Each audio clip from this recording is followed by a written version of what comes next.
Amigos, bem-vindos a mais um Buongiorno na edição Business. Buongiorno Business. Hoje vamos falar com uma empresa italiana, um grupo italiano que oferece um serviço e uma tecnologia para a indústria brasileira, tanto que estamos falando muito de integração tecnológica e industrial entre Itália e Brasil. Vocês conhecem o nosso trabalho como Buongiorno São Paulo, né? A gente tenta recuperar essas histórias maravilhosas entre os dois países e muitas vezes as histórias são de empresas, né? Histórias tecnológicas.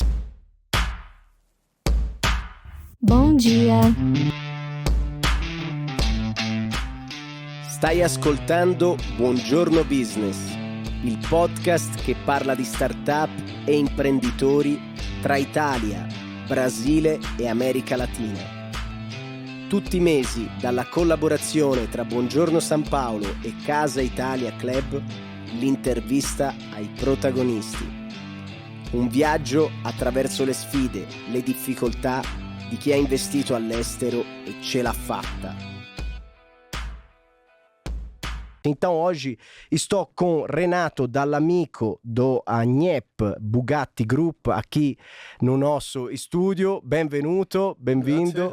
Come stai? Buongiorno. Buongiorno.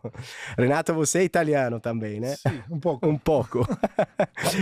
Então, Renato, a gente queria, primeiro conhecer um pouco você, a história do grupo Bugatti que tem aqui no Brasil um estabelecimento, né? Em Santos, né? Isso. Perto de Santos, é Santos, né? Santos, é Santos mesmo.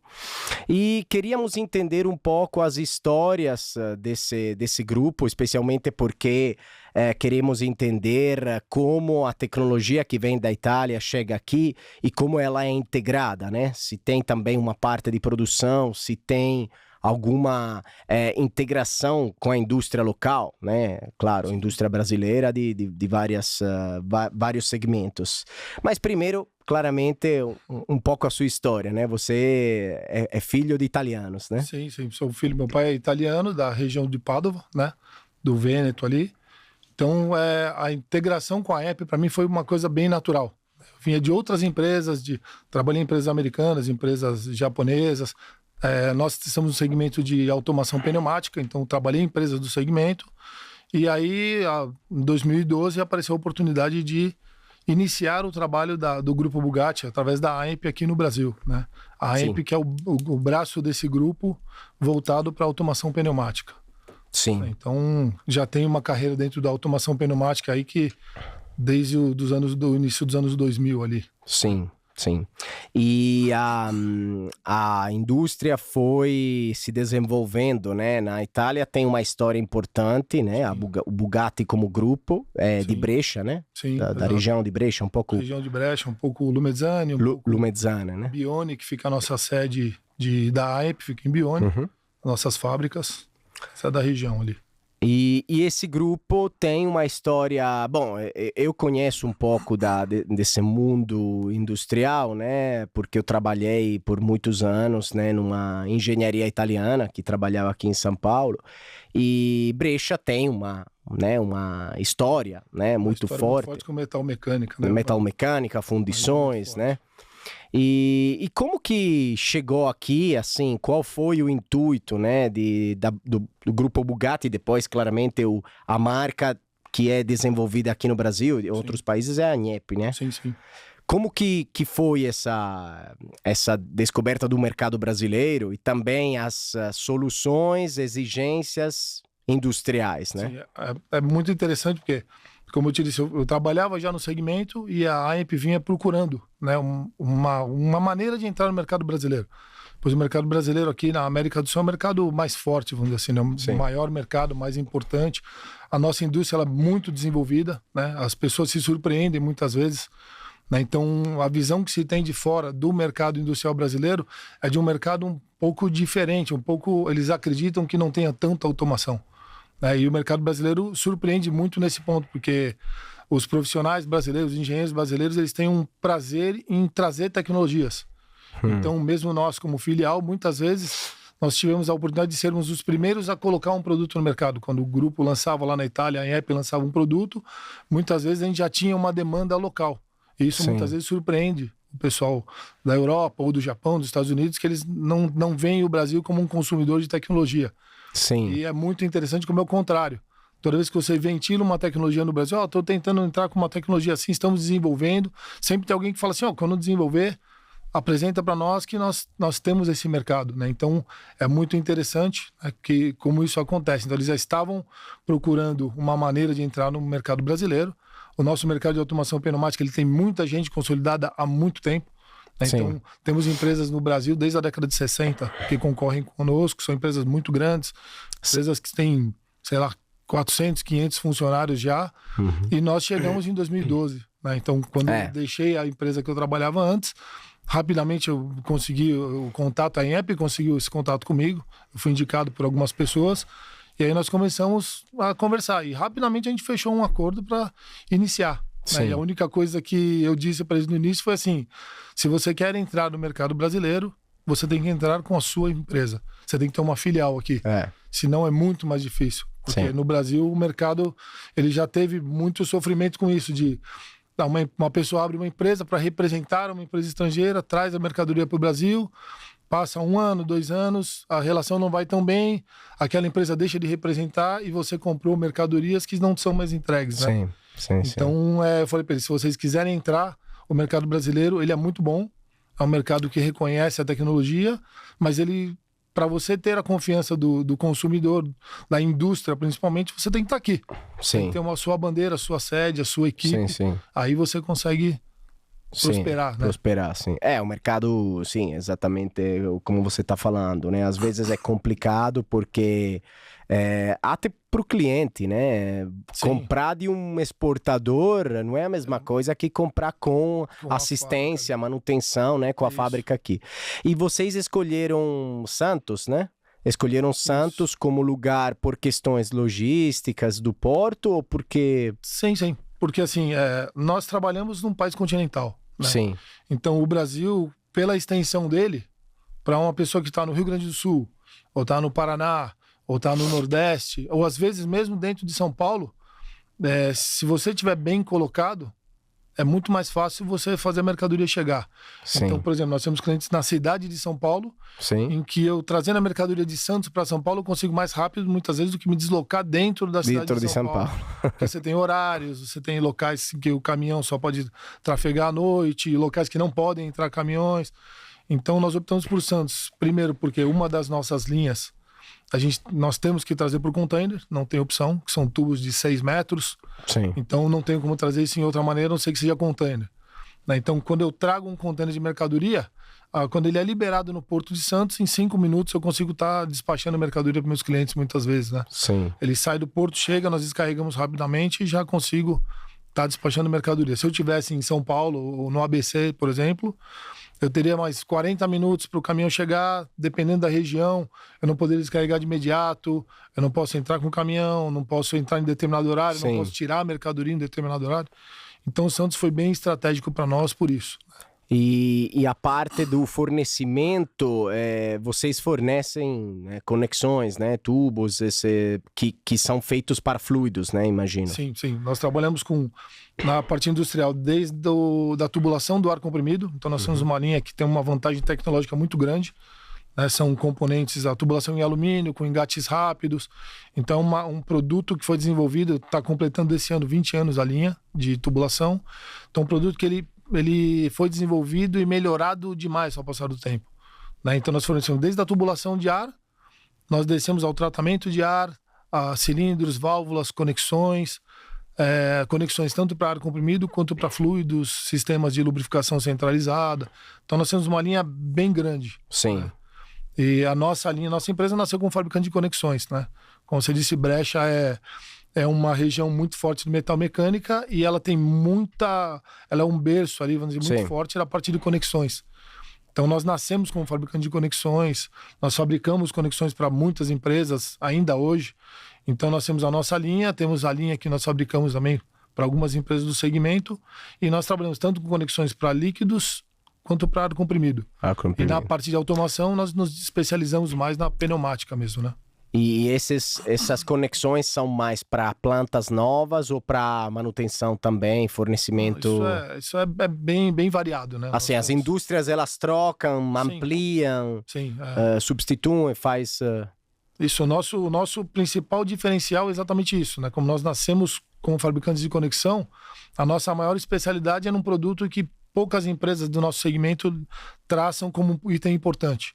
Sim, E vindo do segmento, para mim foi muito difícil me adaptar dentro da AMP, porque quando a gente vem do mercado de automação, você pensa em válvulas, cilindros, na parte de movimentação, na parte mais vamos dizer assim, mais cara do processo. sim, Só que 80% dos seus problemas não estão nesses produtos. Eles estão nas conexões, nos tubos, né? sim. Então, quando eu entrei na AMP, que eu vi o range da linha de conexões, eu falei assim, mas isso eu não sei vender. Eu sabia vender toda a parte, todo o restante, tratamento de ar, a válvula, o cilindro. E quando eu olhei o catálogo, 40% do nosso catálogo ele está focado em conexões. E aí eu disse, eu não sei trabalhar com isso, né? E aí teve toda uma adaptação para entender, porque na visão da AMP, eles dizem assim, o componente que dá mais problema é a conexão. Ele é, às vezes, o item de menor custo, mas ele pode ser o item que gera o maior prejuízo para o cliente. Porque a máquina pode parar por um escape de uma tubulação, e você para uma máquina que custa milhares de reais por hora. E ninguém olha para isso porque, para todos os fabricantes, a válvula é o importante. Mas é a conexão que muitas vezes para a máquina, né? Então foi toda uma adaptação da minha equipe de vendas para entender a importância daquele componente, que às vezes ele não tem um valor agregado tão grande, mas ele é extremamente importante. E aí foi a nossa porta de entrada no mercado, para a gente poder mostrar para o mercado o valor que a gente dá ao produto realmente, a pneumática como um todo, né? Sim. E essa parte, assim, da adaptação ao mercado, o custo de vocês é concorrencial, né? Fica competitivo? Sim. Ou assim, porque o Brasil tem esse negócio de o custo Brasil, Preço, né? Ter coisas produzidas localmente que às vezes são mais caras do que trazida da China, Sim, né? sim. Para vocês é fácil, entre aspas? Dentro do Brasil, a gente adotou. A Apple ela trabalha com uma cadeia muito forte de distribuição. Então, nós mesmo, diretamente, o cliente, nós temos alguns clientes pontuais importantes, né, que inviabiliza, às vezes, você colocar um distribuidor para atendê-lo. Mas hoje 83% das nossas vendas são feitas via distribuidores. Sim. Para que a gente tenha um estoque próximo do cliente e uma equipe treinada ali perto.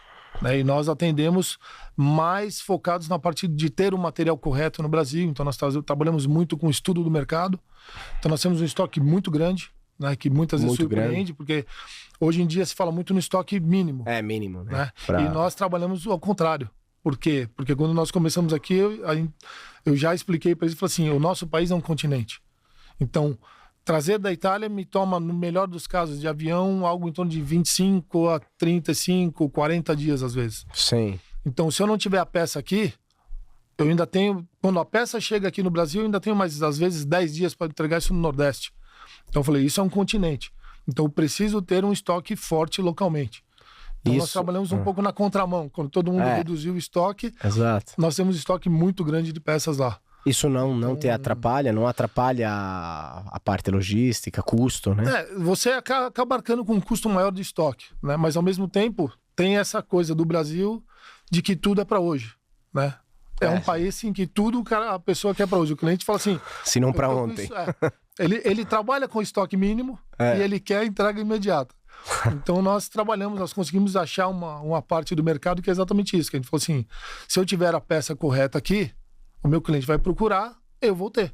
Então o nosso crescimento foi muito bom no mercado, então arcamos com um custo grande de estoque, mas ao mesmo tempo é um produto que não é perecível. Então se eu colocar uma conexão de aço inox, ou de latão, ou de alumínio no estoque, daqui a um ano ela vai estar na mesma condição, não tem...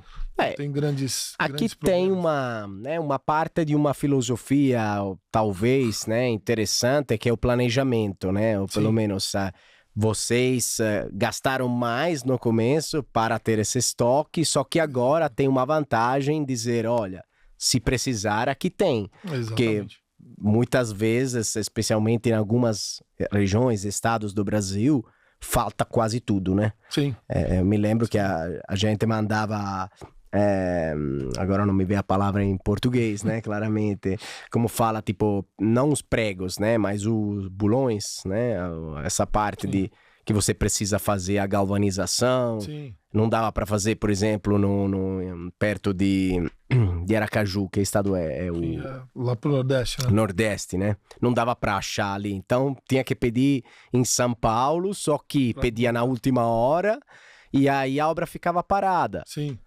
Isso é um clássico, né? Isso é sempre... E nós trabalhamos com pneumática, muitas vezes nós trabalhamos com a rede de ar. A rede de ar, muitas vezes você trabalha com um galpão que está em construção.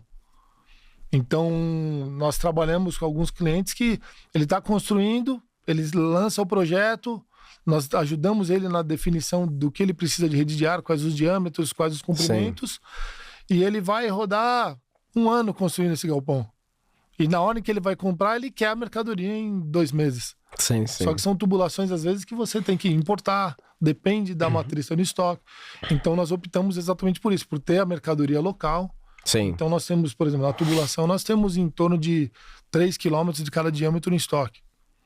Então tem obras que o cliente me chega e fala, eu preciso disso semana que vem.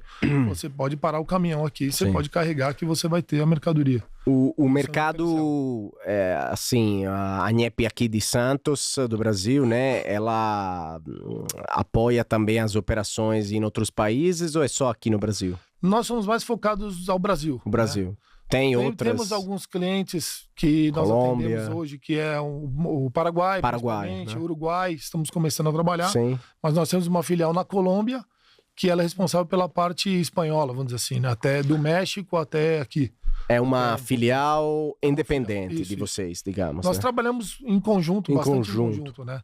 Nós temos 3 filiais hoje na América Latina, mais a dos Estados Unidos, em que nós temos um trabalho muito juntos. Então, muitas vezes, se eles precisam de alguma coisa, nós temos no estoque, nós podemos dar um apoio. O nosso estoque acaba sendo o maior mesmo, porque o mercado brasileiro é muito grande. Maior. A variedade de mercados que nós temos, de segmentos industriais, são muito grandes. Sim. Então, nós optamos realmente por ter um estoque bem forte. E tem uma terceira filial, você falou que imagino seja México. Nós temos Brasil, Colômbia, México e os Estados Unidos. O México abriu esse ano agora. Trabalhava mais uma distribuição e aí ela se tornou uma filial. Sim. A gente veio analisando, Renato, em alguns outros podcasts, né? A gente faz muito conteúdo de análise também industrial, né? Com os nossos parceiros. E o Brasil, né? Não só o Brasil, a América Latina toda nos últimos 25 anos, até mais, teve uma deindustrialização forte, Sim. né? Eu vi que o México era o país que menos tinha deindustrializado por causa de questões, né, logísticas, geográficas, Sim. que tem o nearshoring. Mas assim, o Brasil você enxerga uma revitalizada da indústria, porque a indústria, apesar de ter muitos problemas, né, que Sim. precisa de tecnologia para melhorar sustentabilidade, meio ambiente, etc., a indústria gera bem-estar, né, gera riqueza, Sim. né? Muita oportunidade. Né? A indústria brasileira, eu sempre brinco que o industrial brasileiro, ele é um herói. É um herói.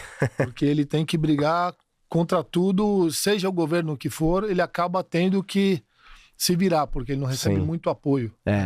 E isso acabou criando vamos dizer assim, uma classe de empresários que não interessa o que aconteça, ele vai continuar investindo. Então isso é muito interessante, é uma particularidade muito forte aqui, né? Que independente do mercado, independente da situação econômica do país, as indústrias continuam fazendo alguns investimentos. Houve uma desindustrialização forte, né? E alguns produtos que eram fabricados aqui começaram a ser trazidos da China. Nós tivemos na automação alguns anos atrás, em torno de 2013, mais ou menos, quando eu estava começando com a AIP, teve uma invasão muito forte de produtos vindos da China, de qualidade inferior, né? Então foi bem no início da AIP no Brasil, né? Mas eu sempre acreditei e falei assim, isso é um período. É um período, porque você comprar um produto de baixa qualidade pelo baixo preço, isso ao longo prazo vai te dar um custo maior. Não tem como. Você tem máquinas que rodam e que custam milhares de reais por minuto, às vezes. Então você coloca um produto que ele não vai durar. No meu produto, por exemplo, nós falamos, a conexão vai durar 2, 3 anos. Você coloca um produto que dura 6 meses, Aí eu falo para a pessoa, você vai pagar R$1 em vez de 4. Sim. Só que daqui a 3 meses, quanto esse R$1 vai te custar quando a máquina parar? Então isso demorou um pouco para o mercado entender, porque ele teve que sofrer. Sim. É natural. Você parte de uma solução que no primeiro momento te parece mais barata, e aí você sofre. Então você entendeu que, às vezes, o R$4 que dura 3, 4 anos sem problema, nós temos linhas de ar, por exemplo, que estão funcionando há mais de 10 anos, sem vazamento. E se ele tivesse colocado uma outra solução, talvez ele já tivesse ter feito várias intervenções, problemas com maquinário, paradas, queda de pressão na rede, maquinário que tem uma pressão mínima para funcionar que não consegue operar. Aí ele tem que aumentar a pressão de linha, que consome 30% mais energia às vezes. Então, você tem que ir pelo lado técnico para mostrar para ele o custo disso, né? Porque o custo não é o preço. Né? O preço é o primeiro investimento que você faz. O custo você vai ter daqui a 1 ano, daqui a 6 meses, quando você analisar quanto você pagou e o que aquele produto te gerou de retorno, né? Sim. Então, nós demoramos um pouco para conseguir entrar no mercado brasileiro, porque nós mostrávamos o meu produto não é o mais barato, mas é o que não vai te dar dor de cabeça. E tem um trabalho de evangelização, né? Eu sempre brinco que é exatamente isso. Você faz uma evangelização. E aí, quando você consegue convencer esse cliente, ele se torna um outro evangelizador a seu favor. Que ele vai falar, ó, eu comprei isso, ele vai comentando. E aí nós fomos crescendo. Que na verdade depois entra no sistema, né? No business plan, no sistema de OPEX, né? De custos operacionais, né? Então, se você entende que você vai economizar em 4 anos, isso é claro. Você vai escolher uma coisa que vai te dar mais retorno para os próximos 3, 4 anos, né? E o mercado brasileiro tem uma particularidade que foi a dificuldade da adaptação da AIP da Itália com a AIP do Brasil, né? Porque eles vinham e o mercado italiano é muito técnico. É muito técnico. Então você vai fazer uma apresentação, você vai se apresentar para um cliente, você leva um produto, você leva um catálogo. Sim. Né? E quando nós começamos no Brasil, que eles vinham visitar conosco, na primeira visita a gente nunca abria um catálogo. E para eles era inadmissível. Eu falei assim, mas você está visitando um cliente, você não abre um catálogo. Eu falei, nosso mercado é um pouco diferente. O nosso mercado é um mercado de confiança. Então primeiro ele precisa saber quem é você, quem é a sua empresa. Exatamente. Depois ele vai querer saber qual é o seu produto e o que o seu produto pode fornecer para ele. Mas então, nos primeiros anos, nós tivemos a nossa adaptação de trabalhar com conexões que nós não sabíamos e eles de trabalhar com o mercado brasileiro, que era um mercado que eu falo para ele assim, você vai ficar com dor no pulso, dor no ombro, porque você vai muito aperto de mão, muito tapa no ombro, abraço, as pessoas vão a segunda vez o cara ele te recebe como se fosse um amigo e isso vai gerando desenvolvimento de um relacionamento que vai se tornar uma venda. Exato. Mas você tem que, primeiro o cara tem que confiar em você. Se o cliente não confia, você pode ter o melhor produto que você não vai vender para ele. A gente poderia... É uma particularidade muito forte. Muito forte. A gente poderia fazer uma aula aqui, Renato, para as indústrias italianas que querem vir para o Brasil, porque realmente eu também tive essa impressão, né? Que você tem que virar amigo quase. Exatamente. Né? Tem que ter um relacionamento muito forte. É uma relação de confiança primeiro, né? Exato. Mas o que eu digo, apesar que às vezes parece que não seja técnico, que não seja industrial, né? Gente...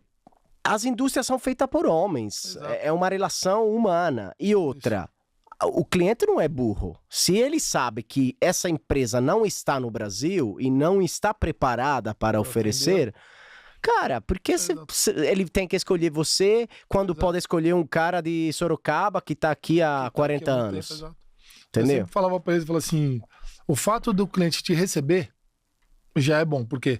Quando você chega, se ele manda alguém no lugar dele, ele marca com você, coloca um segundo, já é um problema. Sim. É quando você consegue chegar na pessoa e conversar com ela, eu falei, nós temos o produto, nós temos a qualidade. O cliente sabe, porque ele já pesquisou. O Brasil é muito comum isso. Você marca uma visita, quando você chega, ele já visitou o seu site, ele já sabe quem é essa empresa.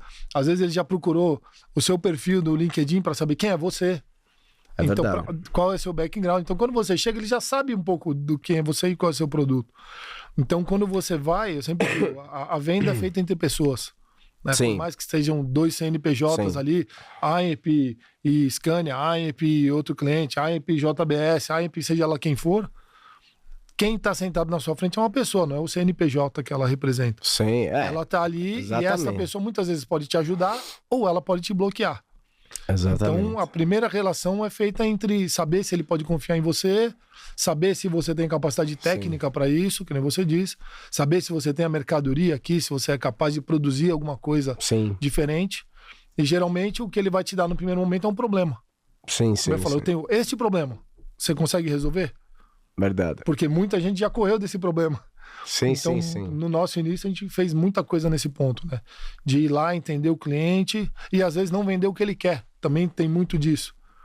Porque no Brasil o cara vem e fala assim, eu compro essa caneca. Aí vem alguém e faz uma similaridade da caneca. Só que como nós temos um mercado que tem empresas de muitos anos, Sim, às vezes essa caneca foi especificada na década de 80. E todo mundo que chega vem com a tá mesma... copiando. Ele similariza o produto Sim. que ele possui na linha. E aí eu falei pra eles, nós temos que fazer diferente. Nós temos que entender, ele quer essa caneca, mas você quer essa caneca ou você precisa dela? Porque às vezes eu posso te fornecer outro tipo de solução que Sim. vai atender melhor, porque a tecnologia dessa caneca Sim, é da década de 80, 90. sim, Nós sim. podemos te oferecer algo mais moderno, que seja menor, que seja melhor, que seja mais leve, que seja mais rápido, e você vai pagar menos, porque isso aqui é uma tecnologia cara. Posso te oferecer algo Sim. mais moderno, que Sim. te custe menos e atenda seu problema. Então, nós optamos na nossa entrada em ser um pouco mais técnicos, entender o que o cliente quer e não o que ele pede, né? Então, Sim. posso ver a sua aplicação, posso ver a sua máquina, posso ver a sua rede, para eu te oferecer o que você precisa e não, às vezes, o que você está listando para mim, porque eu posso te oferecer algo melhor. Sim. Então, isso facilitou bastante nessa confiança, né? Sim, sim. Então você tem que entender mais, né, a parte da produção, da parte Sim. a planta O da processo do cliente, né? Isso. Qual é hoje digamos, o segmento mais relevante, né, para a Inhep? O nosso segmento mais relevante hoje seria um pouco mais aplicação, voltado até né? para a parte alimentícia. Aqui Alimentícia? nós temos nós temos Automotive muitos clientes. não, automotive. Automotivo nós temos alguns clientes, né? Principalmente na parte de redes de ar comprimido, que a nossa rede tem um diferencial muito grande, a parte de tratamento de ar, né? Que é o coração, vamos dizer assim, da pneumática, né? Sim. Pneumática é ar comprimido. Sim. E o Brasil é um país que ele tem muita umidade, o ar é comprimido com muita umidade, às vezes não com a qualidade adequada, e você acaba botando muita água dentro do sistema pneumático. E aí você tem vários problemas que são causados não pelo produto, mas pela geração do ar comprimido. Sim. Então nós trabalhamos bastante na parte de tratamento de ar, na parte de distribuição correta do ar, para chegar às pressões adequadas, com ar limpo, ar seco. Sim. Mas isso é muito em forte. qualquer indústria, né? Qualquer indústria. Vocês não têm só uma indústria de referência. Hoje nós temos muito trabalho desde a cerâmica, alimentícia, automobilística, farmacêutica, né, indústria em geral, fabricantes de máquina. Né, nós tivemos fabricantes de máquina de fazer hóstia, por exemplo. Uma coisa que eu nunca imaginei que poderia ter um cliente nesse segmento. Mesmo? Exatamente. Você fazer uma maquininha para fazer hóstia para a igreja. Então, é uma máquina simples. Mas essa é uma indústria? É uma fábrica? Uma pequena fábrica que fornecia para a igreja. Então, são coisas que, assim, a pneumática, ela te permite isso, né? Você vai desde a fabricação de alimento, fabricação de vestuário. Fizemos automação de fábrica de roupa da igreja dos Mormons, por exemplo. Nossa. Fizemos toda a parte de fornecimento de ar comprimido. Dá para brincar Então, até na parte do marketing. Eu brinco com o pessoal que fala assim, a pneumática ela te dá um segmento que você fica especialista em indústria.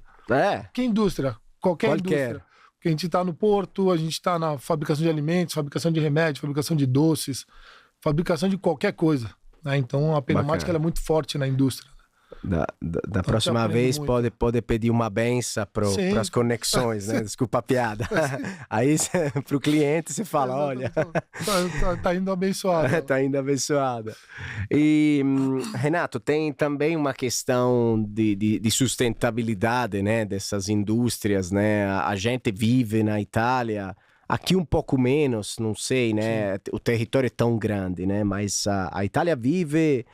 quase, especialmente o centro-norte, regiões onde tem problemas de ar, né? Assim, Sim. tem um ar pesada por causa o planície, né? Pianura padana, ela não tem para onde fugir o ar, ela fica, tanto que tem muita neblina, né? E as montanhas não deixam o ar ir embora, né? E é provavelmente uma das regiões mais poluídas, né, da Europa.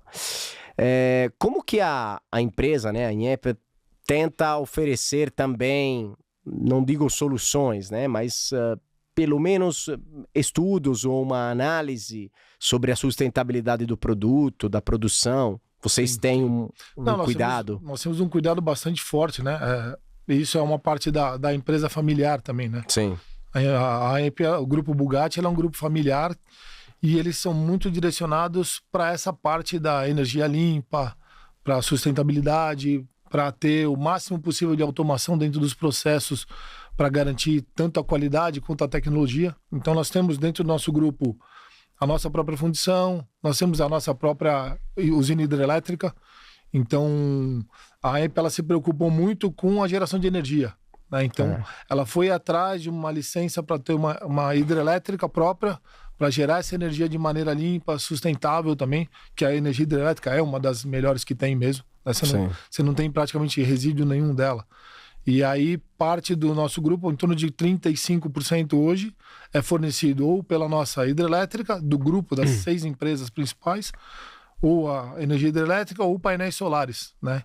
Então, eles vêm desde o início investindo nesse tipo de coisa para evitar que nós tenhamos cada vez mais, dizer assim, tenhamos cada vez mais uma energia limpa na produção dos componentes. Essa é uma exigência importante na Itália, na Europa, né? O fato de reaproveitar a energia, né? Sim. Tudo que tiver. Essa é uma grande, não digo lição, né? Porque os brasileiros são atualizados e a matriz energética brasileira é bastante limpa, né? É verde, né? Que fala. Só que reaproveitar é um estilo também, um método, né? Uma tecnologia. Eu não sei se a hidrelétrica está conectada à fundição, se é outros lugares. A hidrelétrica fica na região da Emília-Romanha, que é um pouco longe, mas eles acabam fornecendo e recebendo. E a fundição tem também sistema de reaproveitamento energético? Sim. Tem bastante coisa. Eles investem muito forte nisso, né?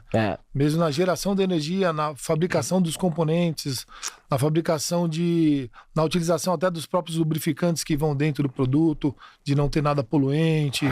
Então, uma empresa que é muito interessante de trabalhar, porque por ser um grupo familiar, as decisões acabam sendo mais rápidas. Sim. Então, isso é uma coisa interessante que eu senti muita diferença quando eu entrei na AMP, porque eu vinha de empresas que eram capital aberto. Grandes, Você tem que mandar uma informação e esperar uma decisão que envolve muita gente. E o Grupo Bugatti acaba sendo, você manda uma informação, às vezes nós trocamos informações pelo WhatsApp hoje em dia. Então você fala, posso fazer isso? A resposta vem sim ou não, né? É uma coisa também do italiano, né, que me agrada muito. Eu trabalhei com americano, trabalhei com japonês, e às vezes você manda, vamos pensar. E o italiano, ele é muito, muito mais comercial, ele entende a importância do negócio. Sim. Então, se você tem que decidir, ele vai te dizer sim, não. Sim. Então, eu senti bastante diferença quando eu vim trabalhar com eles, porque você acaba tendo uma resposta rápida. Direto. A empresa se torna mais rápida, se torna mais leve, né? Então, você não precisa de tanta gente, porque você tem decisão rápida e não as decisões saem naturalmente ali. Isso faz parte também das características, né, das empresas médias, né? Sim. Que a Itália é só empresas pequenas e médias, né? Que a gente às vezes chama de médias, mas às vezes são ainda pequenas pelos números brasileiros, né?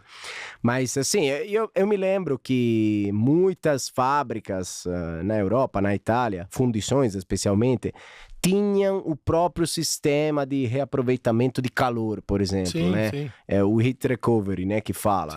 O forno produz calor, puxa, vou jogar esse calor? Não, vou reaproveitar para gerar água quente, para gerar energia elétrica.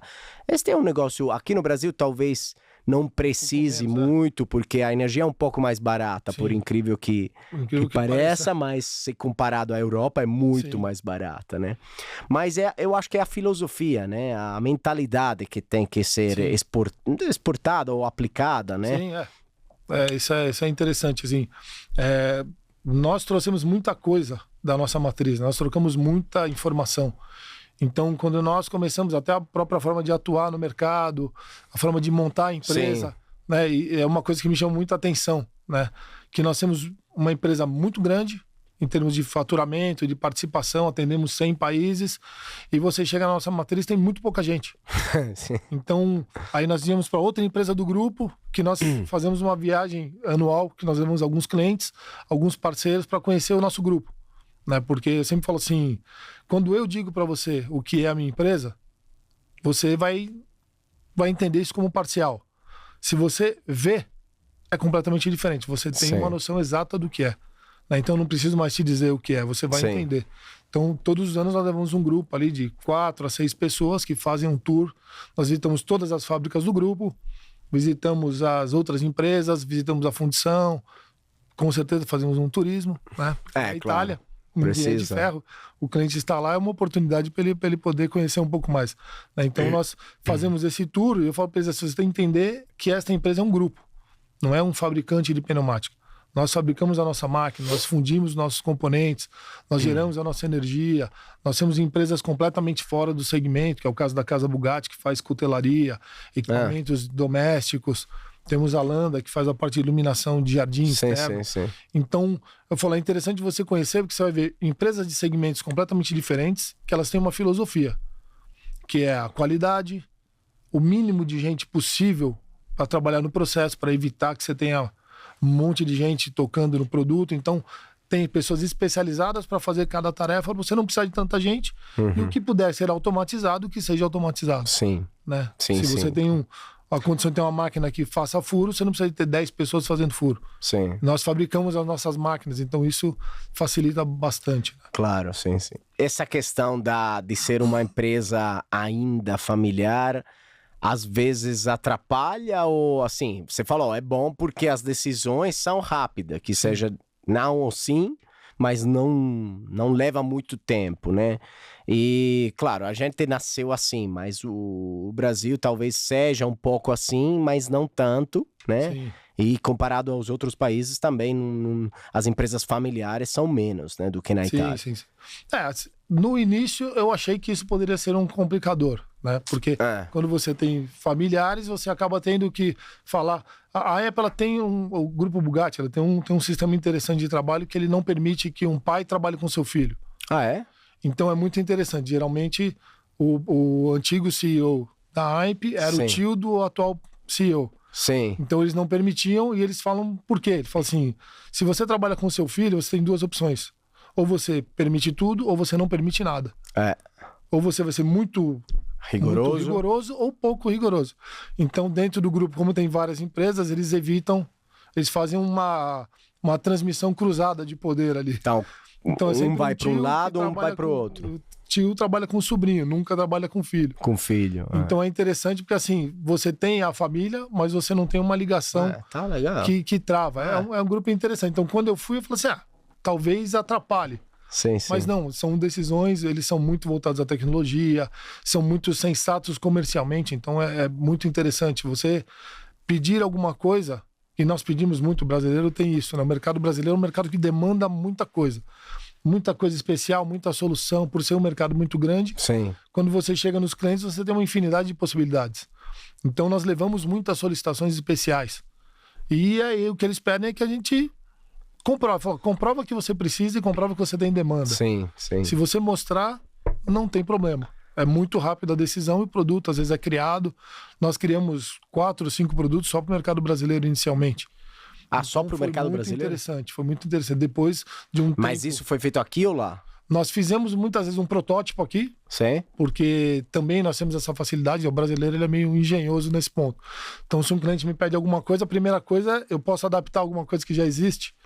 Então, muitas vezes nós adaptávamos um produto e depois nós falávamos, olha, eu adaptei esse produto. É possível fazer isso aqui na matriz? Se for possível, é melhor para mim manter uma peça em estoque que vem da fábrica, testada com os rigores de todos os sistemas de produção que vocês têm, do que eu fazer aqui e ter que criar um teste para esse produto cada vez que eu fizer. Quer dizer que tem digamos, um galpão onde dá também para experimentar e para criar, não é Sim. somente um galpão que estoca coisas. Não. Hoje, por exemplo, do nosso faturamento, 90% dele nós temos em prateleira. Mas nós temos ali em torno de uns 10, chegando eventualmente a uns 15% de produtos que nós fabricamos localmente. Então nós adaptamos um produto, fazemos alguma coisa especial, alguma coisa intermediária, principalmente na parte dos atuadores pneumáticos. Você tem a cada milímetro você pode ter um produto diferente. Sim. Então nós fabricamos algumas coisas aqui, mas nós temos a filosofia de, se o meu cliente consome isso constantemente, ele tem que estar disponível na prateleira. Sim. Então nós passamos ao planejamento de ter a peça em estoque para que o cliente peça e eu só despache. Sim, claro. Porque querendo ou não, exatamente por sermos um país do tamanho de um continente, se não eu tiver dá que para fabricar esperar 3 dias para fabricar, mais 7 dias Claro. para entregar. Não, é bom entrega que vocês imediato. também tenham uma pequena parte de produção, de criação aqui, também porque você tem a possibilidade de contratar ou formar, treinar, né, colaboradores especializados, né? Sim. O que Isso é importante. é importantíssimo, né? Porque isso não é fácil, né? Não A é. indústria perde muitas vezes especialistas, não tem uma troca geracional, né? Exatamente. E estamos passando por um problema desse, né?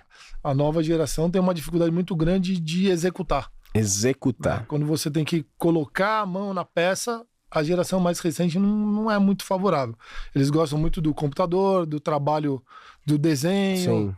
mas quando tem que ir a campo, entrar embaixo de uma máquina, nós estamos passando por essa dificuldade. Então, Sim. nós tivemos que treinar muita gente, né? Aham. Exatamente pelo nosso perfil ser um pouco mais Sim. técnico, nós tivemos que pegar um pessoal um pouco mais novo, treinar, aí você começa a treinar na cabeça dele, né? Sim. Que isso é uma oportunidade que ele se desenvolva, que ele cresça, que ele aprenda novas coisas, que ele seja um engenheiro, né? Sim. Que eu digo que muitas vezes nós temos muitos bacharéis em engenharia.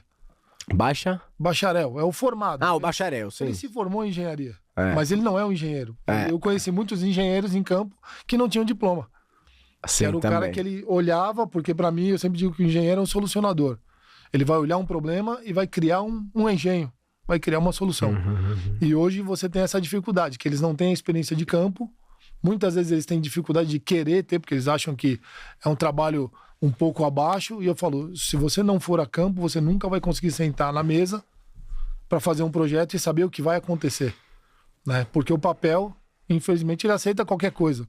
Você calculou e às vezes você vai para o campo, aquele cálculo não dá tão certo quanto você imaginou. Sim. Porque você tem atritos, você tem temperatura, você tem umidade, você tem uma série de outras variáveis que o papel não vai te dar. Sim, verdade. E quando você calcula tudo, chega no campo, não funciona. Então, se você não for a campo, você vai ser um bacharel. Mas você não vai ser um engenheiro, porque o engenheiro ele vai olhar e falar, pela experiência dele, vai falar assim, eu já fiz isso não deu certo. Não deu certo por causa disso. Então, na hora que eu projetar, eu tenho que considerar que pode existir essa variável, e aí você cria uma solução mais completa, mais rica, né?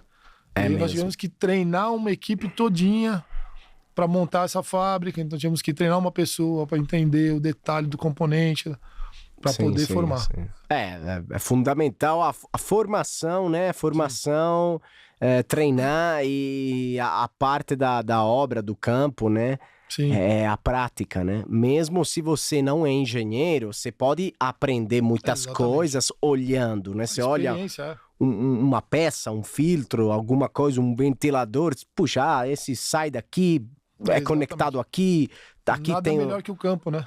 Então, com certeza isso é preciso. Claro, a tecnologia ajuda muito, né? Talvez a robótica ajude. Isso faz parte, né, da evolução.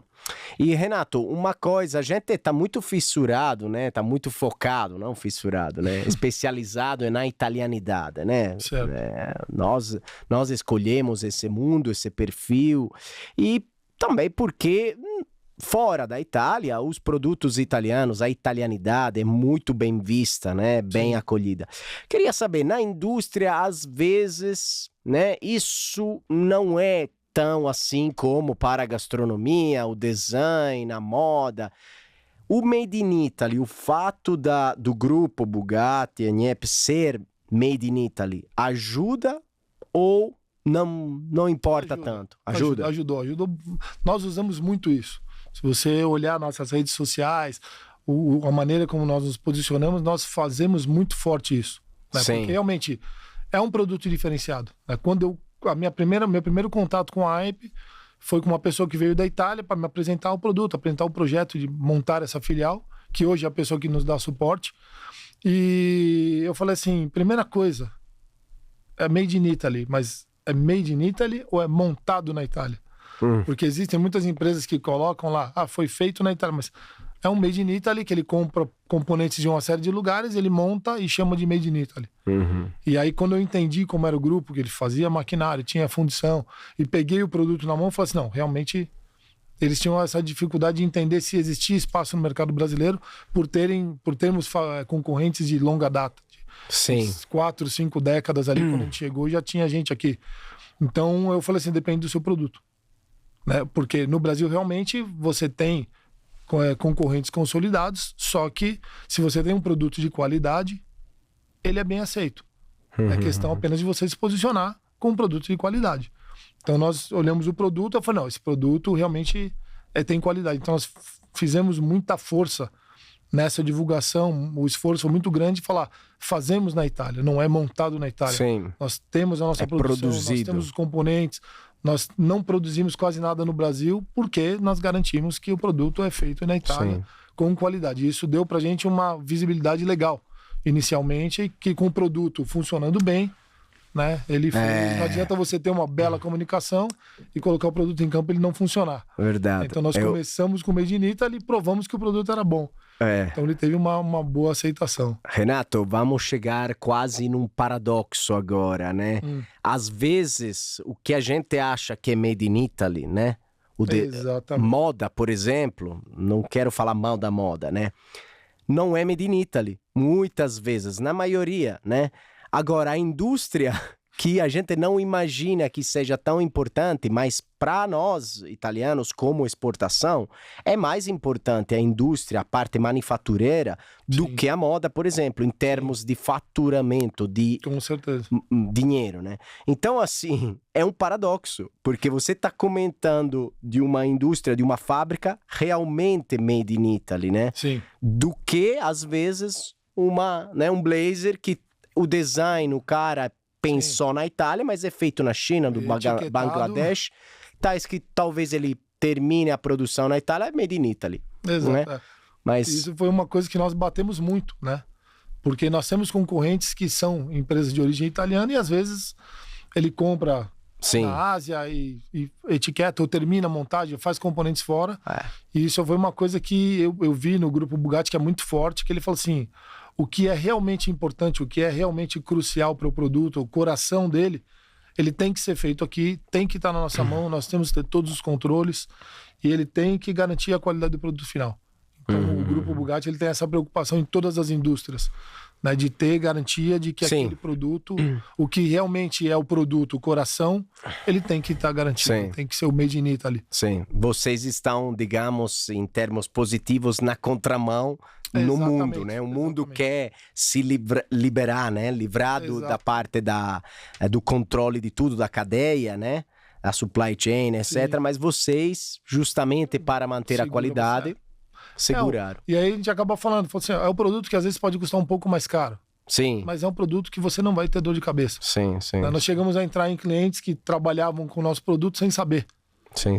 E aí ele foi saber muito tempo depois e falou assim, o produto está instalado, é que você realmente não teve problema com ele. Sim. Então você não conhece meu produto porque ele está trabalhando, você conhece o que dá problema. Que você é obrigado a ficar trocando muitas vezes. Aí você abre um painel, meu produto está lá dentro, ele nunca deu problema. Esse é o motivo pelo qual você não conhece meu produto. Sim, mas ele está aí há 4 anos trabalhando.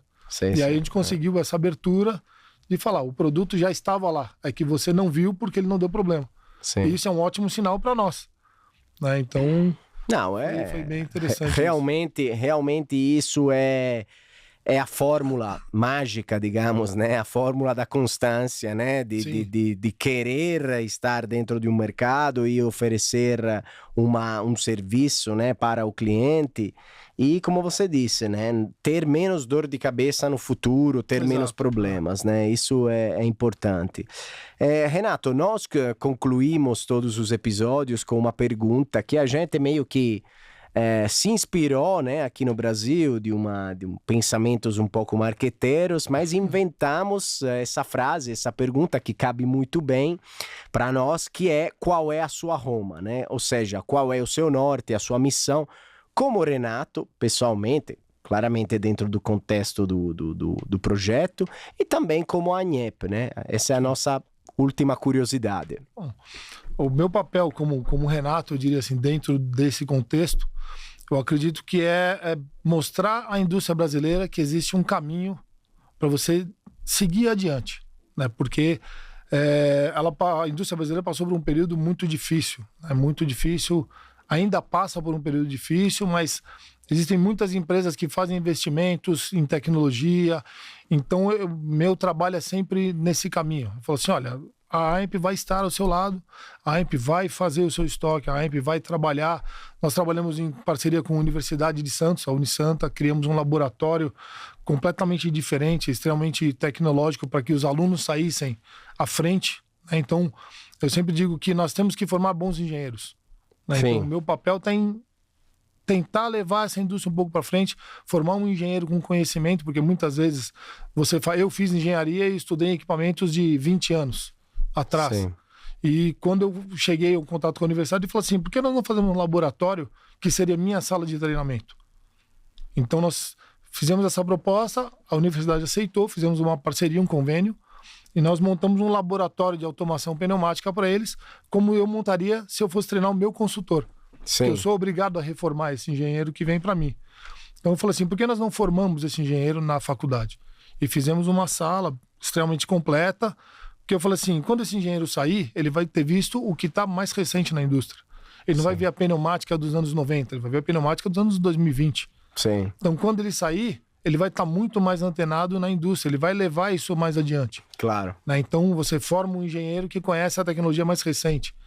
Então eu acho que o meu papel nesse ponto como diretor da AMP é tentar criar uma indústria que vai sendo puxada para frente pelos engenheiros que estão sendo formados. Sim. Aí, como a AMP, trazer para a indústria a confiança no Made in Italy, trazer à indústria um produto de qualidade, fazer muitas vezes o industrial, o engenheiro ou o comprador entender que o investimento inicial é apenas custo. Sim. Né? Que a parte real do custo que você vai ter, você precisa rodar 1 ano para você entender quanto isso custou para você. Né? O primeiro pedido, o pedido que ele te dá é gasto. Ele está gastando esse dinheiro para ver quanto ele vai custar depois. Então, se o produto dura pouco, rapidamente ele vai te custar mais. Se o produto dura muito, ele vai te custar menos com o passar do tempo. Sua produção vai rodar mais tranquila, você vai ter... Eu sempre digo pro pessoal, eu falo assim, meu papel é te deixar mais tranquilo. Não é te dar mais trabalho. É claro. Eu tenho que te deixar com menos trabalho para que você possa pensar melhor na sua empresa. Se toda hora você tiver que consertar uma máquina quebrada, eu não estou fazendo o meu papel. Sim. Então acho que esse é o nosso caminho, esse é a nossa Roma, é tornar uma indústria melhor, né? Então digamos que a Roma está mesmo na escolha também do nosso episódio de hoje, que é uma tecnologia italiana ao serviço da indústria brasileira realmente.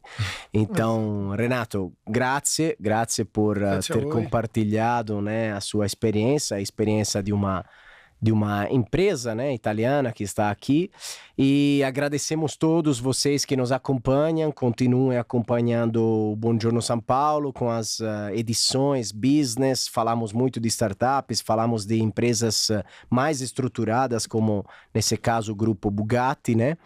E um grande abraço para todos, se inscrevam no canal e, como sempre, lembramos, l'Italia è qui.